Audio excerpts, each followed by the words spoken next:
Hello, I'm Dave. Today, I'm going to be sharing some insights about how not to act in a virtual meeting. We've all been there. You're on a conference call and someone is attending the meeting from a coffee shop instead of their desk or home office. And for some reason, he just can't find that mute button when the barista starts making cappuccinos. At the inevitably loud, piercing hiss, the whole conversation goes off the rails for a few seconds, while everyone adapts or asks so-and-so to go on mute. As a veteran consultant of several global design firms, I've attended thousands of virtual meetings on various platforms and with various combinations of video, audio, and screen sharing technologies. In my career, I've seen and heard many frustrating situations, from people using the restroom to just ignoring the meeting. Many of these behaviors have been so egregious that I genuinely dread having to attend calls with the perpetrators. It got me thinking. What is it that these people are doing that is so frustrating, and what can I do to make sure that I don't become that person? So I decided to investigate and asked a series of likely virtual meeting attendants about the level of distraction of some common behaviors, and then asked respondents to rate if and how much their perception of the offender has changed. Perhaps unsurprisingly, the result was that the most distracting scenario was the one I described a moment ago, when a participant's mic is unmuted and picking up loud noises such as typing, eating and drinking, breathing heavy, and so on. This was the only item to which 100% of respondents reported that this behavior was at least slightly distracting. And of those, 45% described it as extremely distracting. However, it can be difficult to know when we are creating these kinds of distractions, and as a result, most of us have done it at one point or another. So it is also unsurprising that more than 80% of respondents stated that this behavior did not, or only slightly, change their perception of the participant's professionalism. So it's not that these accidental behaviors are driving impact on perception of professionalism, unless, as some commenters noted, the behavior occurs at a level above regularity, or requests to address the issue are ignored. But fortunately, there's more hidden in the data. One trend that I expected to see was how a host or participant's familiarity or ability to operate virtual meeting technology affected the perception of their professionalism. I did not expect to find that less than 1% of respondents considered such lack of proficiency as significantly affecting perception, and nearly 2/3 reported that such a lack did not affect perception at all.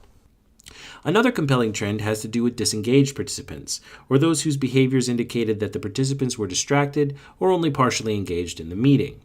If you've ever heard someone say, "I'm sorry, I was multitasking," or "Sorry, I'm driving," you know what I'm talking about. About 13% of respondents rated these behaviors as extremely distracting, while most defined them as slightly to moderately distracting. However, 2/3 of these respondents reported that these behaviors affected the perceived perception negatively. Something to think about next time you open up Facebook or your stock ticker thinking that, "It's okay, no one can see my screen." But the most damning trend has to do with overbearing behaviors, which is interestingly not all that different from live in-person meetings. These behaviors involve participants interrupting others, hijacking meeting agendas to discuss a topic relevant to just a few individuals, or generally behaving in an authoritative manner. Almost all respondents reported that this behavior was at least somewhat distracting. On top of that, more than 30% reported that it is extremely so. As for impact, nearly a full third of respondents reported that perception was affected significantly, and another 54% stated that perception was slightly affected.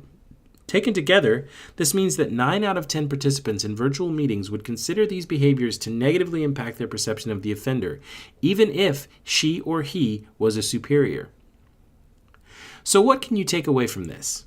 The big overarching trend indicates that, just as at live in-person meetings, and perhaps more so in virtual meetings, social etiquette matters the most. Some other things to keep in mind include, number 1, manage your mute button. Even though it didn't have a big impact on other participants, several respondents reported that ongoing behaviors like this will eventually take their toll. Number 2, don't fret your tech. Most of us have had our fair share of issues with technology. Just relax and don't be afraid to skip the tech. Most of us will understand. Number 3, pay attention. Remember when your camera is on and try to appear engaged, even if you need to get 5 more emails out before the meeting is over. People will notice when you're not focusing, and they will judge you for it. Number 4, don't be rude. Most of us expect a person with legitimate hierarchical authority to be aggressive, but every manager should remember that social cues do still apply, and authoritative techniques should be used sparingly. If you have to hijack a meeting, do so early on and suggest how you think the rest of the agenda should be addressed to make sure that everyone is on board with you before launching off in a new direction. So that's it. I hope these few insights will be helpful to you in your next meeting. As in most things, it's mostly common sense, but it's never a bad idea to look for some new way to make a stronger, better impact. Thanks for listening.